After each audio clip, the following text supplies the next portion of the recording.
வணக்கம். அன்பார்ந்த குரு ஜோதிடம் நேயர்களே, உங்களுக்கு நம்ம தொடர்ந்து ஜோதிட பதிவுகள் நட்சத்திர ரீதியில கிரகங்கள் செல்வதை பற்றி நாம் கொடுத்துட்டு வர்றோம். நீங்களும் அதற்கான ஆதரவை கொடுத்து உங்களுக்கான கமெண்ட்ஸ்களையும் நல்ல விதமாக சொல்லிட்டு வர்றீங்க. இந்த விதத்தில் ஏப்ரல் 12ஆம் தேதி வரைக்கும் இப்போ நடப்பில் 3 கிரகங்கள் குருவோட நட்சத்திரத்தில் போகுது. அதாவது ராகு, செவ்வாய், சனி, இந்த 3 கிரகங்கள் அந்த குருவோட நட்சத்திரத்துல போறதுக்கான பலன்களை 12 லக்னத்துக்கும் பார்ப்போம். இந்த பதிவுல கடக லக்னத்திற்கு 12ல செவ்வாய் இருக்காருங்க, 8ல சனி இருக்காரு. அட்டம சனி, விரயத்துல செவ்வாய். செவ்வாய் வக்கரகதியில போயிட்டு இருந்தவர் இப்ப நேர்கதியில போயிட்டு இருக்காரு. அதனால நம்ம ஜென்ரலா எப்பவுமே சொல்ற மாதிரி 4, 8, 12 ஆகாத ஸ்தானம் தான். 8, 12ல 2 பாவ கிரகங்கள் இருக்கு அப்படிங்கிறது நம்ம கொஞ்சம் யோசிக்க வேண்டிய விஷயம்தான்.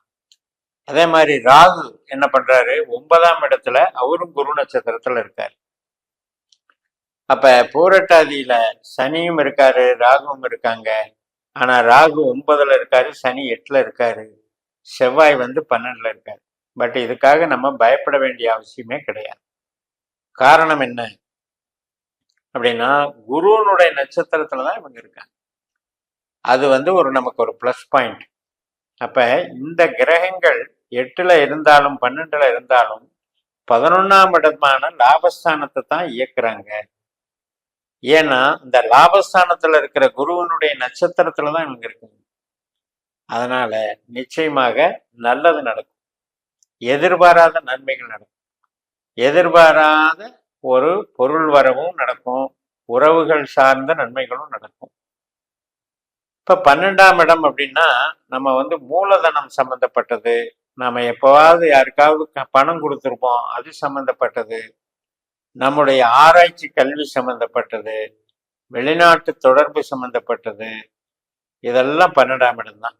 ஸோ இந்த 12ஆம் இடத்துல இந்த வெளிநாடு தொடர்பு அல்லது வெளிநாட்டுக்கு பிரயாணம் போறது அல்லது மூலதனம் பண்றது, இது சார்ந்த விஷயத்துக்கு கொஞ்சம் தடைன்னு எடுத்துக்கணும். அதே நேரத்துல அசுபமான விரயங்கள் ஆகாது, ஒரு கெட்ட செலவுகள் வந்துடாது, ஒரு ஆக்சிடென்ட்னால, விபத்துனால அல்லது தண்ட செலவு அப்படி வந்துருச்சு அப்படின்னு நினைக்கிற அளவுக்கு ஒன்றும் இருக்காது. காரணம் இந்த குரு காப்பாத்துறாங்க. அப்ப இதெல்லாம் எப்படின்னா, உறவுகளுக்கு நல்லா இருக்கு, மூளை உழைப்புக்கு நல்லா இருக்கு. ஒரு கம்யூனிகேஷன் லைன்ல இருக்கீங்க, சிறப்பா இது வேலை செய்யும், ஒரு உங்களுக்கு அங்கீகாரம் வாங்கி தரும், உங்களுடைய நாலேஜுக்கு நீங்க செய்யற வேலை மற்றவர்களால பாராட்டப்படும். அதே போல ஆவணங்கள் சம்பந்தப்பட்டது, டாக்குமெண்ட்ஸு, விசா சம்பந்தப்பட்டது, இது போல ஒரு கலைத்துறை சம்பந்தப்பட்டது, செய்தி விளம்பரத்துறை சம்பந்தப்பட்டது, இதுக்கெல்லாம் நல்லா இருக்கும். அக்ரிமெண்ட் போட்டுக்கலாம், இடம் விற்கலாம், இது மாதிரியான விஷயங்களுக்கெல்லாம் ரொம்ப சிறப்பாக இருக்கு. இப்ப கடக லக்னத்திற்கு இந்த குருவனுடைய தன்மை நமக்கு ஒரு வீடு கட்டுறது, இடம் வாங்குறது, வாகனம் வாங்குறது, இதுல எல்லாம் ஒரு ரிஸ்கை கொடுக்குது. நான் முயற்சி பண்ணேங்க, ஆனா தடையாயிட்டே இருக்குங்க, செட் ஆக மாட்டேங்குது, ஒரு இடம் வாங்கலான்னு பணத்தை வச்சுட்டு அலைஞ்சிட்டே இருக்கேன், கிடைக்கல, அல்லது ஒரு வாகனம் புக் பண்ண இன்னும் டெலிவரி கொடுக்கல, இது மாதிரியான அவஸ்தைகள் கடக லக்னத்துக்கு உண்டு. ஆனால் அதே நேரத்துல நமக்கு உறவுகள் சார்ந்து நல்லா இருக்கு. இப்ப குழந்தைகள் படிப்பு, குழந்தைகள் பிறப்புக்காக நம்ம இன்வால்வ் ஆகுறது, இதெல்லாம் சிறப்பு தரும். இதெல்லாம் எப்ப நடக்கும், நமக்கு குரு திசை நடந்தாலும் நடக்கும், ராகு திசை, சனி திசை, செவ்வாய் திசை, இந்த திசா புத்தி அந்தர சூட்சுமங்கள் நடந்தாலும் இதெல்லாம் நடக்கும். அப்ப எல்லாமே நம்ம ஜனன ஜாதகத்துல எந்த கிரகம் என்ன கேரக்டர் வாங்கியிருக்குன்னு பார்த்துக்கிட்டு அந்த கேரக்டர் வழியாக இந்த கோச்சாரத்துல இந்த நன்மைகள் தருது. பொதுவா 11ல குரு இருக்காரு அப்படின்னா எல்லா விஷயத்துக்கும் அவர் பெருசா நன்மை பண்ணிடாது. அப்ப நம்ம ஜனன ஜாதகத்துல அவர் என்ன கேரக்டர் வாங்கியிருக்காரு, குருவோட நட்சத்திரத்துல நிக்கிற இந்த சனியும் செவ்வாயும் ராகுவும் என்ன கேரக்டர் வாங்கியிருக்காங்க, அது சார்ந்த நமக்கு நன்மைகளும் தரும், தீமைகளும் தரும்னு எடுத்துக்கணும். இப்ப கடகத்தை பொறுத்த வரைக்கும் வேலைக்கு ப்ராப்ளம் இல்லை, யாராவது ஒருத்தர் ஹெல்ப் பண்ணி கூட உங்களுக்கு வேலையில சப்போர்ட் பண்ணி கூட நம்மளுக்கு ஒரு நல்ல அங்கீகாரத்தை வாங்கி தருவாங்க. கணவன் மனை உறவு சந்தோஷமாக இருக்கும், மகிழ்ச்சியாக இருக்கும். சில பேருக்கு திருமணத்துக்கு வரன் பார்க்குற நிகழ்வுகள் நல்லா நடக்கும், ஆதாயம் கிடைக்கும். ஆயுளுக்கும் பங்கம் இல்லை, ஒன்றும் பிரச்சனை இல்லை. அதே நேரத்தில் பூர்வீக சம்மந்தப்பட்டது, முன்னோர்கள் சம்மந்தப்பட்டது, குலதெய்வம் சம்மந்தப்பட்டது, ஆராய்ச்சி படிப்பு சம்மந்தப்பட்டது, அதுக்கும் சிறப்பாக இருக்கு. இப்போ நம்ம சொந்த தொழில் பண்ணிட்டு இருக்கோம் அப்படின்னா அது சார்ந்த நன்மைகளும் நமக்கு நல்லா இருக்கு. இத்தனை விதத்திலையும் இந்த அட்டம சனியும் 12ல் இருக்கிற விரைய செவ்வாயும் நமக்கு ஏப்ரல் 12 வரைக்கும் சாதகமாக இருக்கு. உங்களுடைய ஜனன ஜாதத்துல இந்த 3 கிரகத்துல எந்த கிரகமும் 8ஆம் பாவ உபநட்சத்திரமாகவோ 12ஆம் பாவ உபநட்சத்திரமாகவோ வரவில்லை என்றால் சேஃப்டி, இதெல்லாம் நல்லா நடக்கும். அப்படி வந்திருந்தால் அது நமக்கு ரிவர்ஸா நடக்கும். இதுக்கு உங்க ஜனன ஜாதத்தை கணிச்சு பார்த்துக்கணும். எந்த கிரகம் நம்மளுக்கு 8ஆம் இடத்தையும் 12ஆம் இடத்தையும் ஈக்குதுங்கிறதெல்லாம் தெரிஞ்சு வச்சுக்கணும். இப்ப ராகுவுக்கு வருவோம். ராகு நமக்கு பாக்கியஸ்தானத்துல இருக்காரு, பூர்வீக ஸ்தானத்துல இருக்காரு.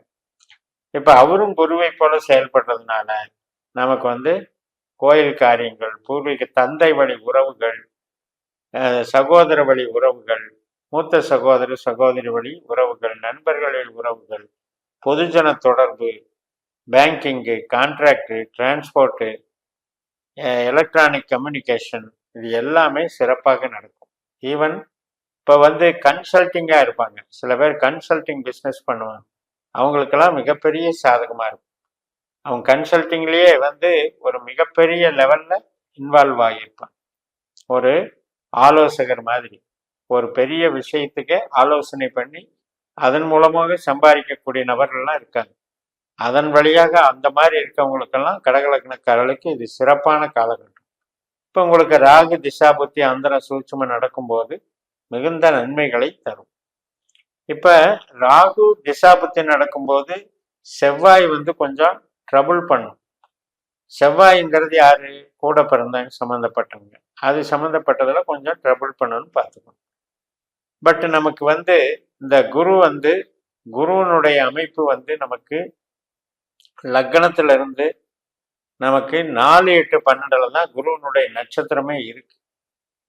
8ஆம் இடம் 12ஆம் இடம் அப்படிங்கிறதுல தான் நமக்கு குருவனுடைய 4ஆம் இடத்துல விசாக நட்சத்திரம், 8ஆம் இடத்துல பூரட்டாதி நட்சத்திரம், 12ஆம் இடத்துல புனர்பூச நட்சத்திரம். ஒரே ஒரு பாதம் மட்டும்தான் நம்ம லக்னத்துல இருக்கு. அப்ப இந்த குருவனுடைய இது கண்டென்ட் என்ன அப்படின்னா, கான்செப்ட் என்ன அப்படின்னா செலவு பண்றது. இப்ப அவர் 11ல் இருக்கிறதுனால இப்படிப்பட்ட செலவுகள் தவிர்க்கப்படுகிறது. திடீர் பிரச்சனைகள் அல்லது விபத்துகள், ஒரு மிஷின் ரிப்பேர் ஆகிறது, ஒரு வாகனம் ரிப்பேர் ஆகிறது, இது மாதிரியான பிரச்சனைகள் எல்லாம் தவிர்க்கப்படுகிறது. அப்பேற்பட்ட குருவனுடைய சாரத்துல நட்சத்திரத்துல தான் இந்த 3 கிரகங்களும் வேலை செய்யுங்கும் போது இந்த 4 கிரகங்கள் சார்ந்த திசையோ புத்தியோ அந்தரமோ சூட்சமோ உங்களுக்கு நடக்கும்போது இதெல்லாம் பாசிட்டிவா நடக்கும், நல்லதாக நடக்கும் அப்படிங்கிறத நம்ம புரிஞ்சுக்கலாம். இப்ப நம்ம லக்னம் அப்படின்னு எடுக்கும் பொழுது இப்ப நம்மளுடைய லக்னம் சார்ந்து நமக்கு என்ன வேலை செய்யும் அல்லது தொழில் சார்ந்து என்ன வேலை செய்யுங்கிறத 2 பிரிவா பிரிச்சு தான் பார்க்கணும். இப்ப உறவுகள் சார்ந்த விஷயத்துக்கும் மூளை உழைப்பு சார்ந்த விஷயத்துக்கும் தான் இந்த குரு சாதகமாக இருக்கிறது. உற்பத்தி சார்ந்த விஷயங்கள், ட்ரேடிங் பண்றவங்க அல்லது நம்ம வாங்கி ரொம்ப ஸ்டாக் வச்சு விற்கிறது, இந்த மாதிரி இது பண்றதுக்கெல்லாம் நல்லா இல்லை. அதே மாதிரி வீடு கட்டுறதுல கன்ஸ்ட்ரக்ஷன்ல டிலே ஆகிறதுக்கெல்லாம் இந்த குரு தடையா இருக்காருன்னு சொல்லி நிறைவு செய்கிறேன். இந்த சேனலை சப்ஸ்கிரைப் பண்ணி ஷேர் பண்ணுங்க. உங்க தனிப்பட்ட ஜாதக பலாபலன்களை என்னுடைய வாட்ஸ்அப் நம்பர்ல தொடர்பு கொண்டு பலன் பெறுங்கள். உங்களிடமிருந்து விடைபெறுகிறேன். உங்கள் ஜெயம்எஸ். நன்றி, வணக்கம்.